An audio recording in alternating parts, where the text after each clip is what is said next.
50% পরিবেশের হাত রয়েছে এবং 50% আমাদের বংশগতির হাত রয়েছে। তো যদি তাই হতো তাহলে আগেকার দিনের কথার মতোই আমাদের বলতে হবে যে ডাক্তারের ছেলে কেবলমাত্র ডাক্তার হবে, সাধারণ মানুষ বা রাজার ছেলেই রাজা হবে।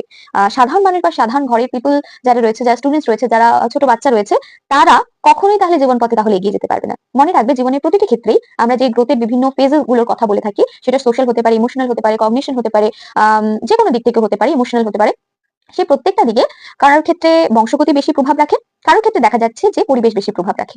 এই বিষয়টা তোমাদের কিন্তু মাথায় রাখতে হবে, কখনো এই বিষয়টাকে গোলালে হবে না। প্রশ্ন আসে এরকম যে দুটোই কি সমান প্রভাব রেখেছে, অর্থাৎ 50-50% কি রেখেছে বিকাশের ক্ষেত্রে পরিবেশ এবং বংশগতি? একেবারেই না। সেখানে আমরা বৈষম্যকে দেখতে পাই, অর্থাৎ কোনো কোনো ক্ষেত্রে ব্যক্তির ক্ষেত্রে কোনো একটা বিষয় বেশি কাজ করে, কারোর ক্ষেত্রে কোনো একটা বিষয় কম কাজ করে। অর্থাৎ কারোর ক্ষেত্রে হয়তো বংশগতি বেশি কাজ করছে বেড়ে ওঠাতে, কারোর ক্ষেত্রে তার পরিবেশ বেশি কাজ করছে তার বেড়ে ওঠাতে। তাই বিকাশের ক্ষেত্রে আমরা কখনোই মেজারমেন্ট করে বলতে পারি না যে তার ক্ষেত্রে কেবলমাত্র পরিবেশ 50% কাজ করেছে এবং আমাদের বংশগতি বা জিন বা heredity what ever it is, যেটাকে তুমি বলতে চাও, সেই ব্যক্তিটা 50% কাজ করেছে। এই তথ্যটা কেমন লাগলো অবশ্যই জানাবে, এবং তোমাদের একটা টোটাল ভিডিও কিন্তু আজকে পোস্ট করা হয়েছে।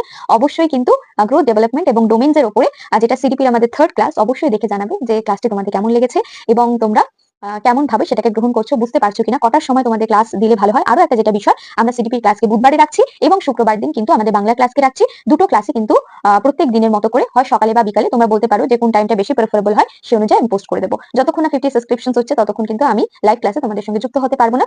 সো আজকের ইনফরমেশন ভিডিও এই অবধি। সকলে খুব ভালো থেকো, সুস্থ থেকো, পড়াশোনার মধ্যে থেকো, and be yourself by Nandita Ghosh. একেবারে নিজের মতো হও, সুস্থ থাকো, ভালো থাকো, পড়াশোনার মধ্যে থাকো, এবং অবশ্যই ভালো লাগলে লাইক, কমেন্ট এবং শেয়ার করতে হবে, এবং তোমাদের সঙ্গে আমাকে আরো একবার যুক্ত হয়ে দেওয়ার সুযোগ করে দিতে হবে। Thank you so much. আজকে ভিডিও